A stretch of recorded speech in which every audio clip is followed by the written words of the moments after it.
My initial background was in the private sector, but I served many years in academia. I spent much of that time teaching constitutional law and constitutional history to aspiring lawyers. 4 years ago, when I was still on a law school faculty, I was looking for a new topic to write on, and I turned my attention to the Constitution's amendment process. I have to admit to you back then that I didn't know any more about Article 5 than the typical constitutional law professor, which is to say, almost nothing. For some reason, Article 5 is not part of the normal law school curriculum. I discovered there had been relatively little written on it, and what had been written was either ill-researched or was designed to serve the author's personal agenda, or both. By the way, not an unusual situation in constitutional writing. When I left academia and came full-time to the Independence Institute in Colorado, where I spend most of my time now, one of the people who served as my mentor was one of those gracious elderly ladies who knew everything about everything and about everyone.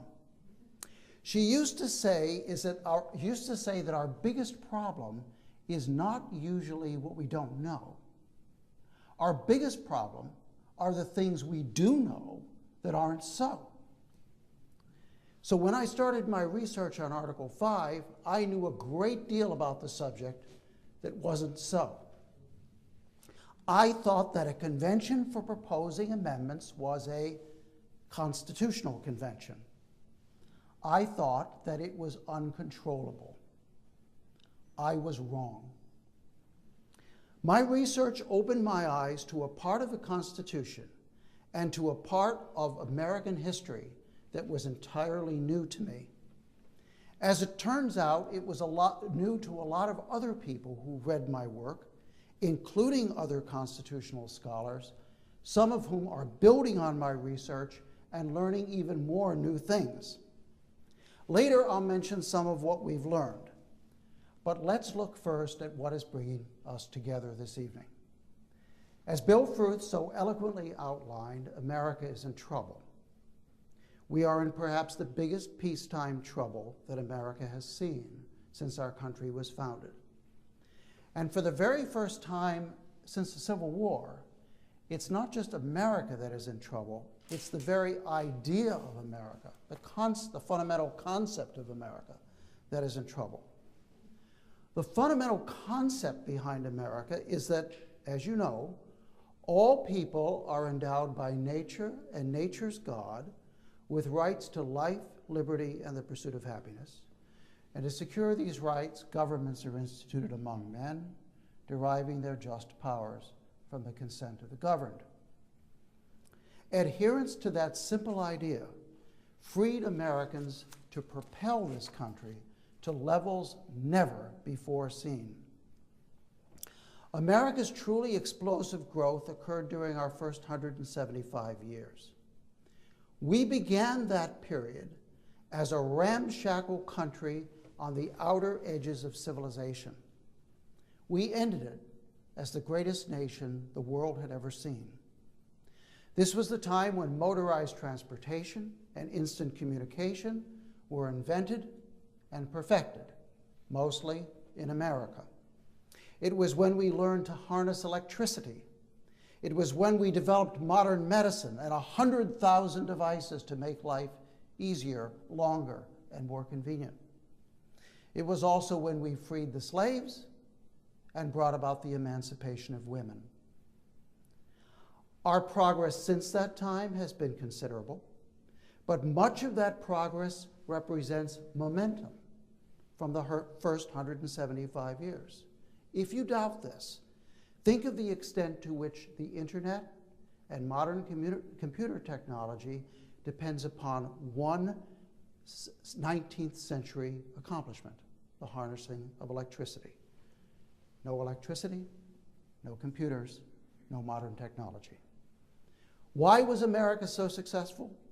Because between the time from the founding and World War II, most Americans enjoyed a degree of economic liberty that is almost unimaginable today. As historian Samuel Eliot Morison has observed, in most facets of life, government, especially the federal government, was almost invisible. Through most of this period, government peacetime spending averaged about 5% of the economy, compared with over 40%, close to 45% today. Americans enjoyed far more freedom from government taxes, regulations, and control.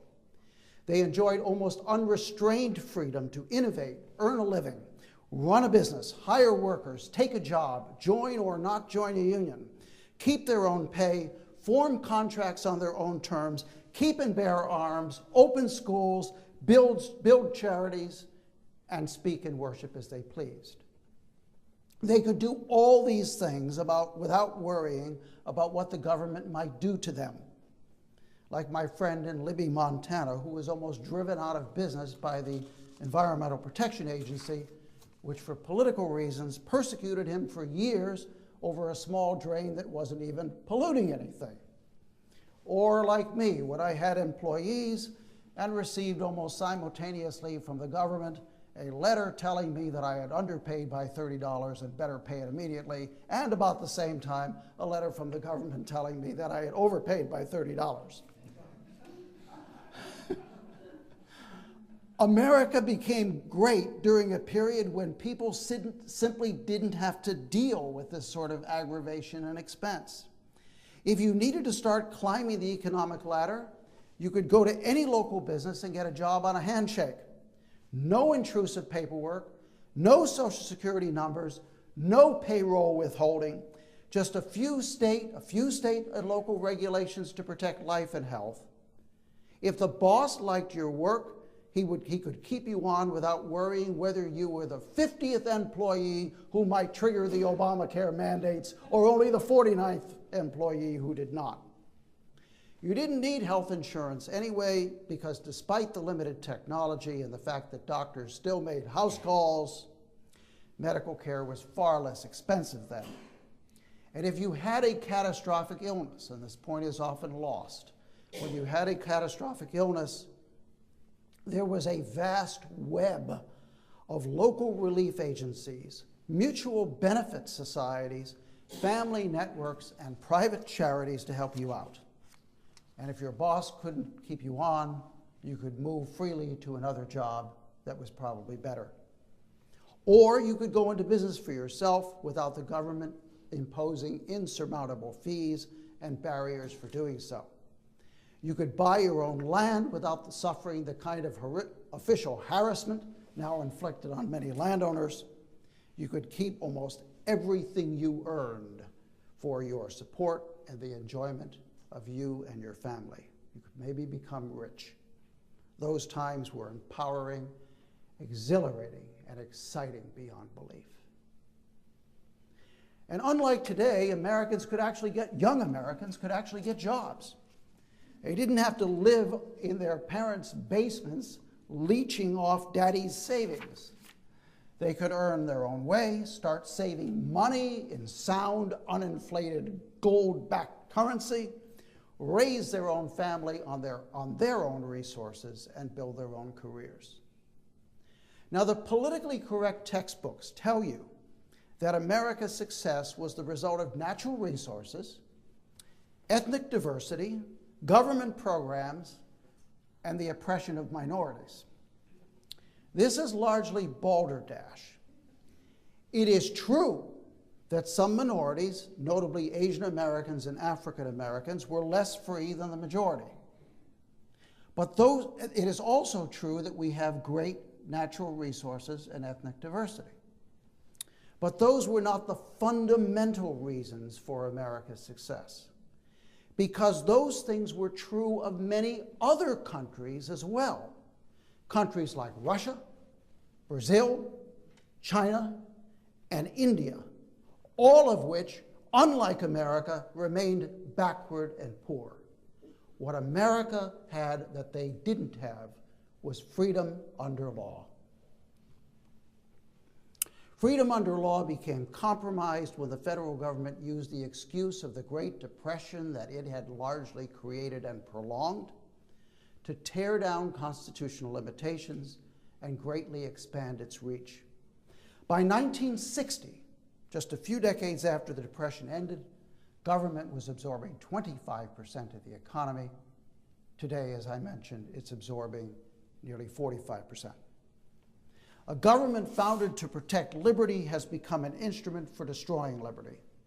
A government founded to enable all to pursue happiness has become an instrument of envy, theft, and greed. To a great extent, our economy has changed from one driven by people with aspirations to greatness into one dominated by the scramble for political favors. Many of us here this evening are among those who understand the problem. For the past few decades, we've tried to cure it. We've sponsored programs of civic education. We've worked, all of us, to elect good people to office. We've attempted to reclaim the 10th Amendment. Sometimes we've gone to court, and we've had a few real successes. But the few successes should not obscure one glaring truth. Over the long haul, we continue to lose the fundamental concept of America. 20 years ago, when Bill Clinton was president, the situation was worse than it had been 20 years before that. Today, it is so much worse than when Bill Clinton was president, that conservatives sometimes think of Hillary Clinton as, of all people, as a more reasonable alternative to Barack Obama. In my view, we have been losing because we have tied ourselves to a handful of losing tactics, and we have become comfortable fighting losing battles. But if our goal is not merely to become comfortable, if our goal is to win back for ourselves and our children that which has been slipping away, then we have to stop limiting ourselves to the things that don't work and start doing the things that will work. Let me give you a sobering historical example that will shed some light on what is in store for us if we don't change. More than 2,000 years before our Constitution was written, another people, located on what was then their very edge of civilization, established a free republic. They were only a small town in those days, but they were destined to become the greatest people in the world. Our own founders looked to them for inspiration. Their system was based on principles of stoic virtue, respect for tradition, political accountability, military valor, and to an extent unusual in the ancient world, human freedom. The Roman Republic lasted for 500 years, and its record still stands as the longest-lived major republic in the history of the planet. Roman civilization eventually expanded throughout the Mediterranean world. Colonies of Roman citizens were established from Asia to Spain. Roman leaders faced the challenge of making this newly extended state work while preserving the essence of the Roman Constitution. One way they might have done so would have been to replace their system of lawmaking by the urban mob with an assembly of representatives from citizens from throughout the Roman world. But they did not make those changes. And slowly, over a period of a century, their constitution deteriorated. Great statesmen like Marcus Cicero were aware of what was happening, but they failed to arrest the decline. They failed to arrest the decline because they tried to do so merely by hitting the recess button again and again until it wore out. In other words, they repeated over and over the same tactics that had failed before. Rome could have survived as a free government if its statesmen had shown more vision, but they did not. When a system is wearing out, time is always limited. And so it happened that for the Roman Republic, the time to make the necessary changes did eventually run out. When elected Roman leaders failed to make the decisions necessary to preserve liberty, the decision was taken away from them. It was taken away by Julius Caesar and his grandnephew Augustus, who appropriated the state to their own purposes. For Romans, freedom was gone forever. But nothing was inevitable about this. Rome could have preserved its free constitution by making the changes necessary to keep it healthy while there was still time. We Americans must not repeat that mistake. We must make the changes necessary to preserve freedom while there is still time. Fortunately, the tools are right at hand. They are our inheritance as Americans. Our founders bequeathed them to us. They're lying right here in Article 5 of our own Constitution. They are still fresh and new and ready to use. Article 5 is the Constitution's provision for amendment. Today we think of constitutional amendment mostly as a way of responding to new conditions. The founders recognized that purpose, but they also saw amendment as a way to prevent and correct government abuses. Because the framers recognized that the federal government might abuse its power, in the early drafts of the Constitution, all the amendments would come solely from a convention of the states. It was only when Alexander Hamilton pointed out that Congress might have good amendment ideas as well that the framers decided to give Congress, as well as the states, power to propose amendments. But to prevent an abuse of Congress from obstructing needed changes, the states also retained their authority to propose. Their vehicle for doing so is what the Constitution calls a convention for proposing amendments. So what is this convention for proposing amendments? That was one of the things I thought I knew 4 years ago, but what I knew wasn't so. The answer to this question comes from a great tradition of American interstate conventions and from the experiences in the 224 years since the Constitution was adopted. When the delegates to the Constitutional Convention met in Philadelphia in 1787, it was only the latest in a long series, and this is important, when the delegates to the Constitutional Convention met, it was only the latest in a long series of diplomatic meetings among the different colonies and states. Those meetings were called conventions. In the century before the Constitution was written, colonies and states met together in convention on average every 40 months.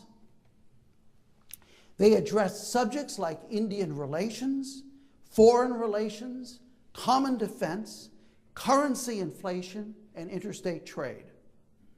They met in Albany, New York in 1754, in New York City in 1765, in Philadelphia in 1774, 1780, and 1787, in Yorktown, Pennsylvania in 1777, in Hartford, Connecticut in 1779 and again in 1780, in Providence, Rhode Island in 1777 and again in 1781, in Boston, Massachusetts in 1780, and in Annapolis, Maryland in 1786. And that list I just gave you represents less than half the interstate or intercolonial conventions held. After the Constitution was adopted, there were fewer interstate conventions because states could meet in the United States Senate. Yet the American convention tradition continued. For example, There was an interstate gathering in Nashville, Tennessee in 1850, and 26 states participated in a convention in Washington, D.C. in 1861. Each of these conventions was given a specific task or tasks to perform. Each had to remain within its prescribed limits and not stray into other areas. This was also true of the 1787 Constitutional Convention. I mention this because there's an old myth that the Constitutional Convention was called only to amend the Articles of Confederation, but that it ignored its prescribed limits. But this old myth is just that, a myth. Another thing I thought I knew and didn't.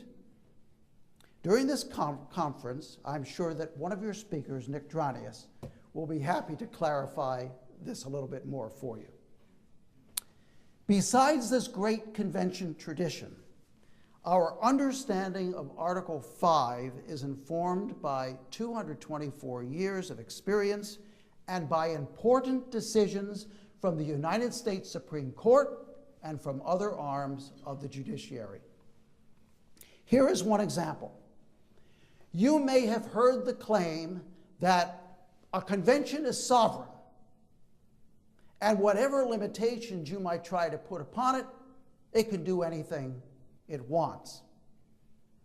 The problem with that is that we have court cases showing us that that is not true. In fact, anything the convention does beyond its legal authority is void. In the same way, some people persist in claiming that the Convention for Proposing Amendments is a constitutional convention. By using that phrase, unfortunately, they display a lack of knowledge about the American tradition of gatherings among the states. In our history, we have had at least 31 conventions among colonies and states, and only one has been a constitutional convention. 30 have not been, and the Convention for Proposing Amendments is not a constitutional convention either. In his recent decision for the United States Supreme Court rejecting the Obama Medicaid mandate imposed on the states, in that decision, Chief Justice Roberts famously said, quote, "The states are separate and independent sovereigns. Sometimes they have to act like it." Article 5 gives them a chance to do that. When a state legislature thinks that an amendment might be a good idea, it sends a resolution to Congress. And if 2/3 of the state legislatures send resolutions for the same kind of amendment, then under the Constitution, Congress must call an interstate convention on that topic. The Interstate Convention is essentially a diplomatic task force among representatives of the state legislatures acting as sovereign entities. At the designated time, each legislature sends a delegation, which is actually called a committee. And in each committee, there are delegates, who are actually called commissioners. The delegates, the commissioners, and the committees meet in the designated place. These committees of commissioners decide whether to propose amendments, and if they decide to, they draft the language. The convention adopts its own rules and elects its own officers. Because sovereignties are essentially equal, each state committee has one vote. And as its name suggests, a convention for proposing amendments has power only to propose, not to ratify. Any proposal becomes part of the Constitution only if 38 states ratify it. Now, I'd like to remind you of a point I made earlier. The founders added the Convention for Proposing Amendments to the Constitution precisely to correct the federal government if it ever became dysfunctional. They predicted that if Congress got out of line, Congress probably would not propose amendments to correct itself. And their prediction was on target. Because in the 224 years since Congress has proposed the Bill of Rights, it has never, with a minor exception of repealing prohibition, it has never proposed an amendment to limit its own power.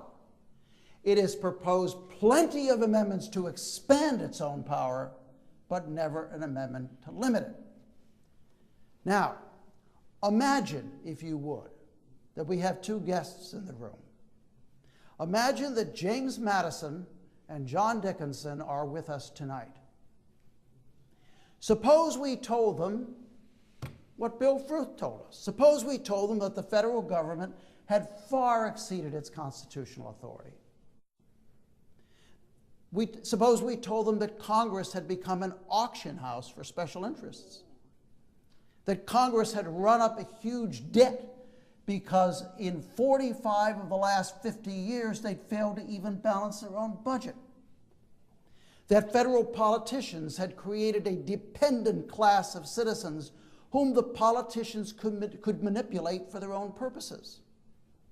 In other words, suppose we admitted to James Madison and John Dickinson that the federal government had recreated the very situation that the British government tried to foist on the colonies in the 1770s, and that they fought a revolution to turn back.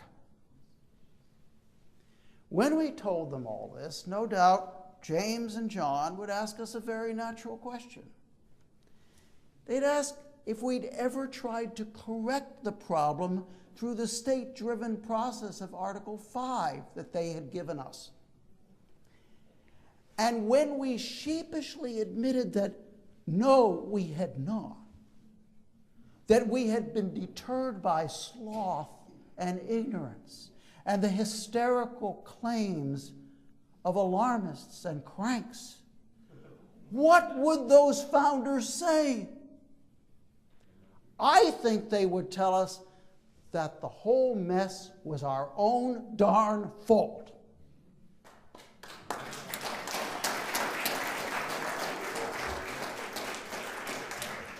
And they would be right. It has been our fault. But because we have been at fault, it does not mean we have to stay at fault. The time to correct the situation is now. If we want to save America, if we want to save the fundamental concept of America, I suggest we need to act on 5 principles.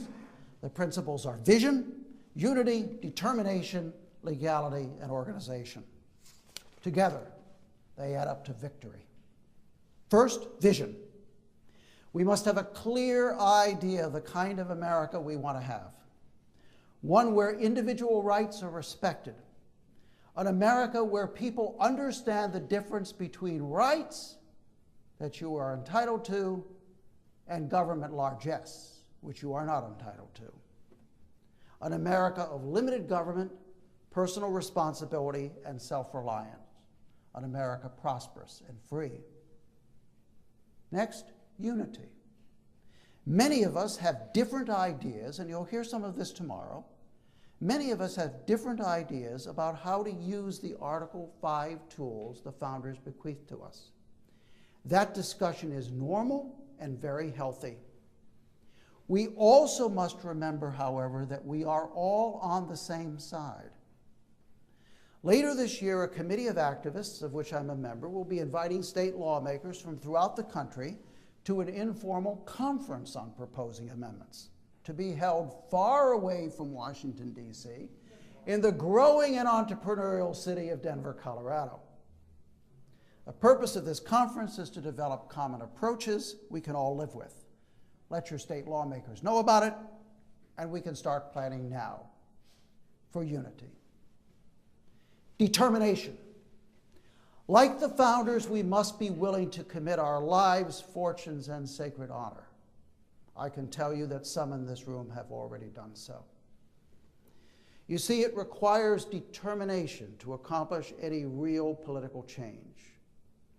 The world recently lost a very great woman who showed what determination can do.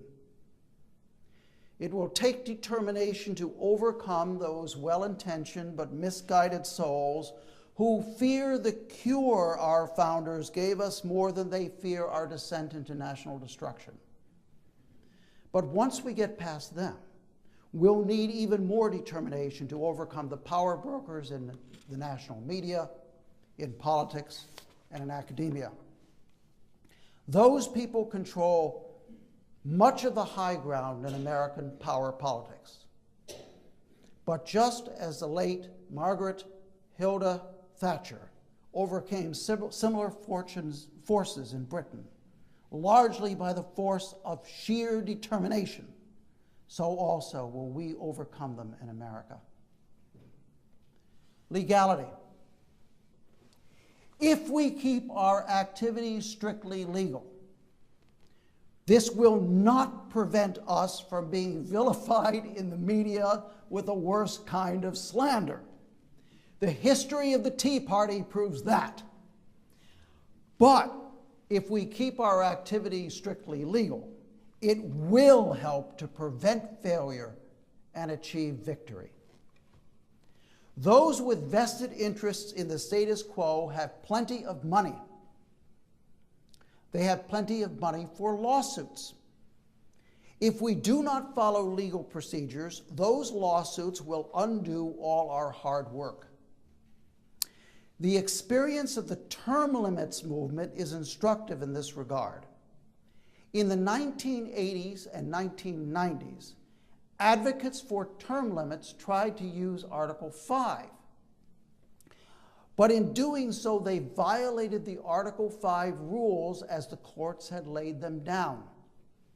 Their opponents sued, and the term limits supporters lost in the courts many of the battles that they had won in the political process.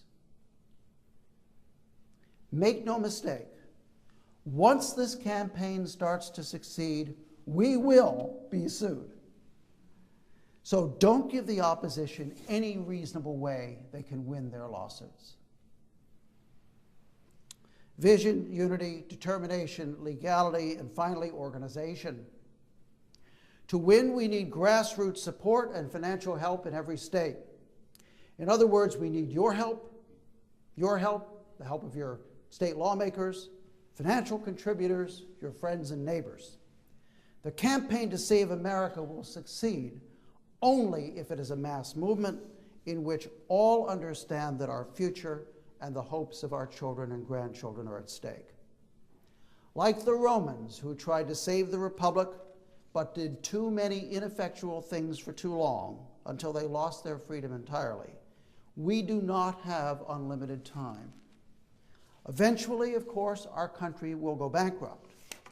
But there's another deadline, too. If we do not apply Article 5 correctly and for good ends, then we will see it used by others incorrectly and for bad ends. Many people of influence in academia and politics are beginning to speak of their own version of Article 5. One where they really do have a new constitutional convention which they use to grow government further and curtail our personal liberty. To avoid being preempted by these people, we must move and do it now. Fortunately, the moment is promising. The American people understand the debt problem, and they properly blame Congress. Most state legislatures are controlled by majorities who also understand the problem. Encourage those lawmakers to apply for a convention to address our national fiscal crisis. Contribute to groups working to restrain federal deficits through Article 5. Set up websites. Talk to your friends, both your Facebook friends and your real friends. And support state legislators who understand the problem. This is more, seriously, this is more than a fiscal issue, and it's more than an issue of current politics. It's a long-term issue with moral and historical overtones. It's the question of whether the fundamental concept of America can endure. It's also a question of how those who come after us will live, and how those of us alive today will fare in the history books that they write.